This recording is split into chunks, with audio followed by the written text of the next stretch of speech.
Jinsi ya kulifanya tendo la ndoa liwe tamu na lenye furaha. Najua wote tunafahamu tendo la ndoa ni tamu, lakini watu wengi utamu wa tendo la ndoa tunaufaidi pale kitandani. Sasa leo nitaenda kukupa mbinu 4 unazoweza kuzitumia ambazo zitakusaidia wewe kulifurahia tendo la ndoa ama kulifanya tendo la ndoa liwe tamu kabla mjafika kitandani. Na mtakapofika kitandani hautakuwa na kazi kubwa, itakuwa kama kumsukuma mlevi tu. Utafanya mambo madogo tu kuweza kuhitimisha ile furaha mlioijenga katika yale mambo 4. Karibu sana tunamwombe Crispin Beki TV. Tuanze na mbinu ya kwanza. Mbinu ya kwanza ya kulifanya tendo la ndoa liwe tamu, onyesha mapenzi katika siku nzima na sio kusubiri kitandani.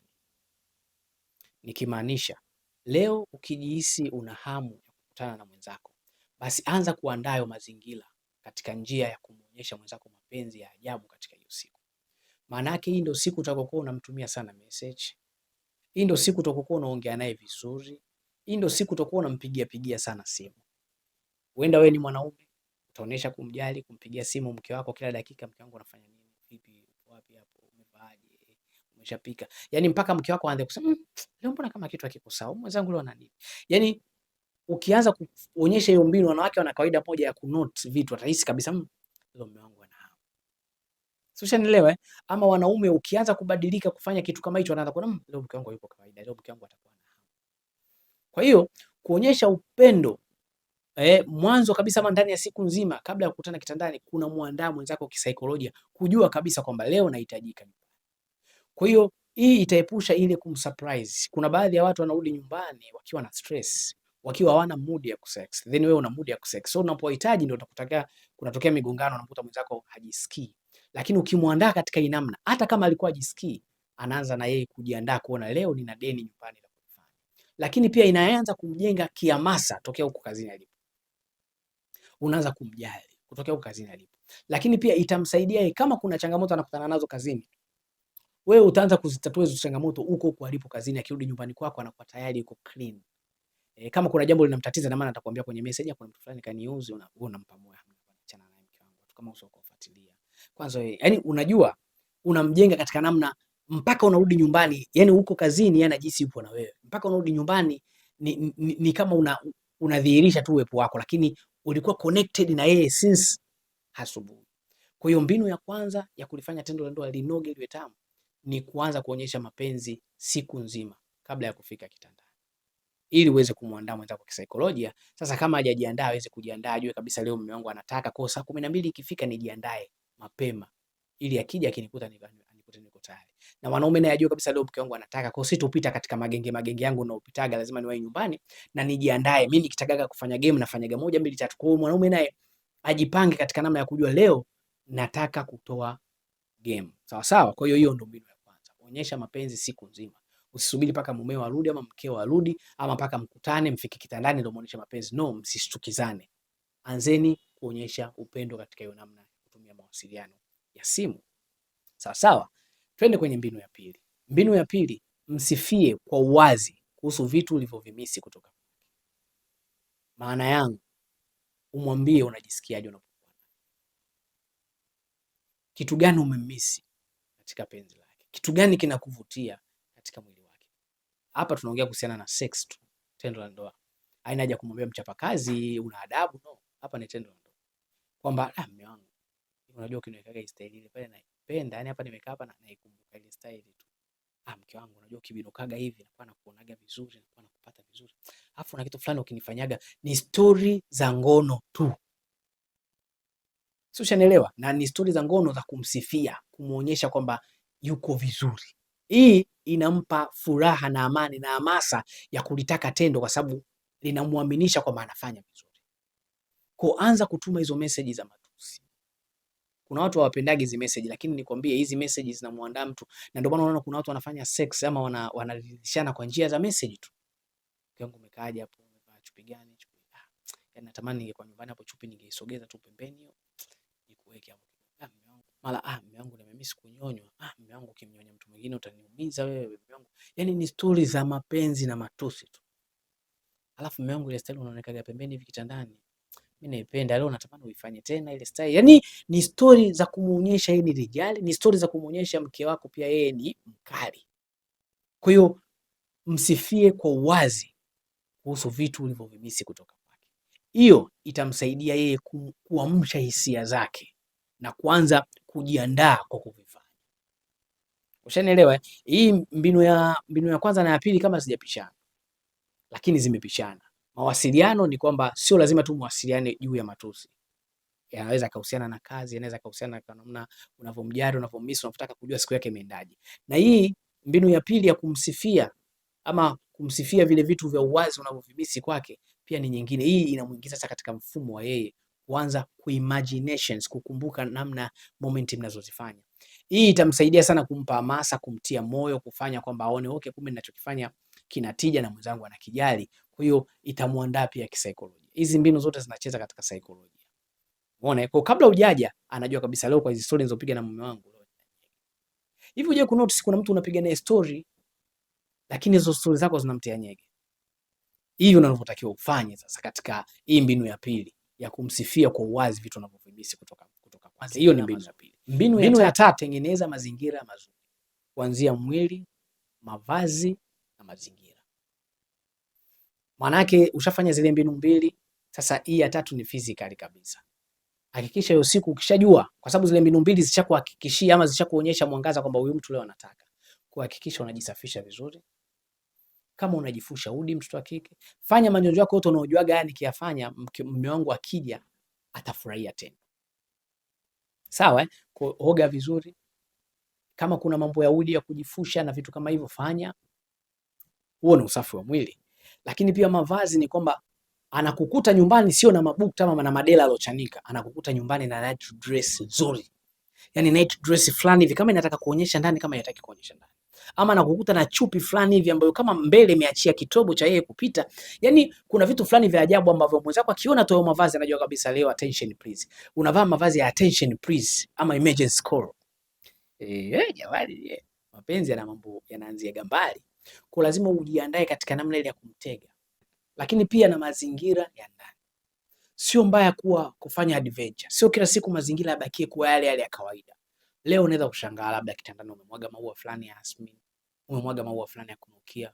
Whatever, sijajua utajiandaa vipi, lakini yapo maandalizi unaweza kuyafanya na nyumba ikaonekana tofauti. Nyumba inanukia udi. Kitanda pale ndio kama hivyo kina maua. Shuka unazotandika kitandani kitu tofauti, umezitandika kitu tofauti. Umeandaa wine pale labda ya kustua before, lakini pia umeandaa na vifaa vyako vya maangamizi. Labda leo utatumia barafu katika jambo lenu, utatumia chocolate, utatumia ice cream. Sio, kuna mtu ananielewa eh? Unaandaa na hivyo vifaa. Kama kuna pipi pale, sijui pipi za kula zile mradi za pipi kifua, pipi. Kwa hiyo andaa silaha zako pia za maangamizi unazojua kabisa hizi nitazitumia katika tendo letu. Unaziweka pale. Sio, ushanielewa? Na pia unaona kabisa mazingira. Leo huyu mtu tutapeana chooni, tutapeana kitandani, tutapeana kwenye sofa sebreni, basi pia hayo mazingira yaandae. Kama kuna kitu nakijuaga hichi kiti kinatoaga game, basi hata hicho kiti kiandae. Maana yake mkienda chooni kuyafanya unakuwa tayari ushaandaa hapa chooni hapa. Tutakalia kwa hapa, tutakalia. Yaani mnakuwa mfanye vitu for surprise ili vikawa cost. No, kila kitu kiko proper. Ushanielewa eh? Yes, kitanda umekiweka vizuri. Seble, makochi umeweka vizuri. Nyumba ni safi, nyumba inanukia.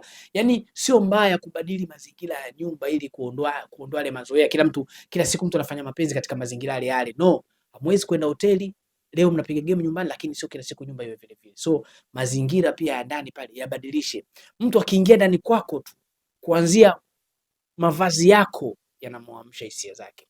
Usafi wa nyumba, jinsi inavyonukia, jinsi ilivyoandaliwa inamwamsha hisia zake. Oga vizuri, nyoa nywele zako kama Yesu mtu akupenda nywele, nyoa nywele vizuri, jiweke vizuri, paka makeup vizuri, yani be new, kuwa mpya. Sio kuna mtu ananielewa. Mapozi, jinsi unavyoongea, mikao yako. Yani siku ya leo imeshakuwa siku ya hatari tu ndani ya nyumba. Sio chanifahamu. Kwa hiyo mbinu ya tatu, tengeneza mazingira mazuri. Kuanzia mwili, nyumba na mavazi. Sawa sawa eh? Twende katika mbinu ya nne. Mbinu ya nne ni muhimu sana. Ahidi kutatua shida za mwenzako. Yaani yeye pia mwanamke anataka akawa na matatizo. ambayo anategemea sana msaada wako. Muahidi kwamba hayo matatizo utatatua ili kumpa amani ya moyo. Wanasemaga tunataka vikoba, tunataka madeni na nini. Muahidi kutatua hizo shida zake. Ama kama una uwezo kabisa, siku hiyo ndio siku ya kumsaidia matatizo yake. Bwana, uliniombaga laki hebu hiyo hapo chukua.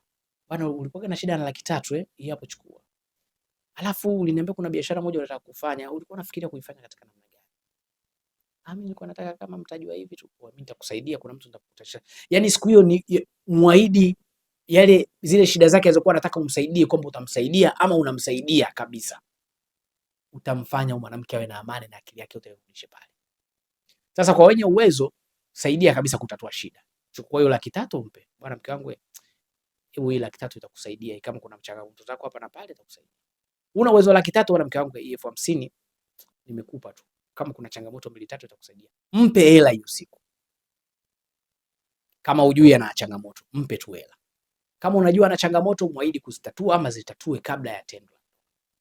Hiki ni muhimu sana sana, kitampa amani mwanamke, kitampa furaha mwanamke, kitamfanya lile tendo ndo alifurahie. Kama kuna vitu alikuwa anakubania hajai kukupa, leo ndo utazinduliwa hivyo vitu, utavizindua wewe. Sasa anasema leo nakufungulia booster, leo unapewa kila kitu mwanaume. Hiyo ndo kodi ya 4. Unafahamu? Ukiweza kumsaidia kifedha ama kutatua shida zake ama kuahidi tu, hata ahadi, unaweza kauna hela leo lakini ahidi tu, mwisho wa mwezi huu nikipokea hela ama kuna siku fulani nitapata hela, tutaliangalia tatizo lako tunalitatuaje. Hiyo tunampa amani mwanamke. Kwa hiyo hiyo ndio mbinu ya 4. Tatua matatizo yake ama mpe hela hiyo siku juu ya mahitaji yake. Sawa sawa. Sasa hizo ni mbinu 4 kubwa zinazoweza kulifanya tendo lenu la ndoa mlifanye katika utamu na katika starehe na katika raha. Kwa nini nimeleta hii mbinu? Kwa sababu najua watu wengi wanakosea. Watu wengi wanasubiriaga mpaka wafike kitandani ndo waanze kuwa romantic, mpaka wakutane ndo waanze kuwa romantic. So today nimekufundisha kitu tofauti. Kama unajua leo unataka mchezo, basi anza haya mambo 4 kabla haujafika kitandani, na utaniambia utakapofika kitandani, popote utakapogusa channel zitashika. Yaani mwanamke hatawaza vikoba kwa sababu umemwahidi utatatua matatizo yake. Mwanamke hatohitaji kuandaliwa sana kwa sababu ulishamuandaa kuanzia asubuhi mpaka jioni. Mwanaume hatohitaji kufanya vitu vingi ndio afurahie tendo kwa sababu hata mazingira tu yanamsisimua kabla hujamshika. Kwa hiyo tendo linakuwa kama hitimisho la mwanzo wenu mlioanza haya mambo 4, na tendo mtaenda kulifaidi vizuri sana bila papara, bila pupa, kwa sababu tayari mshaandaana since siku imeanza, tangu siku imeanza. Kwa hiyo hamtakuwa tena na pupa ya kushiriki tendo la ndoa kama mnafakamia chakula mkiwa na njaa za miaka 6. No, this time mambo yanaenda taratibu. Umechukua glass, umemnywisha mume wako, umeweka waini mdomoni.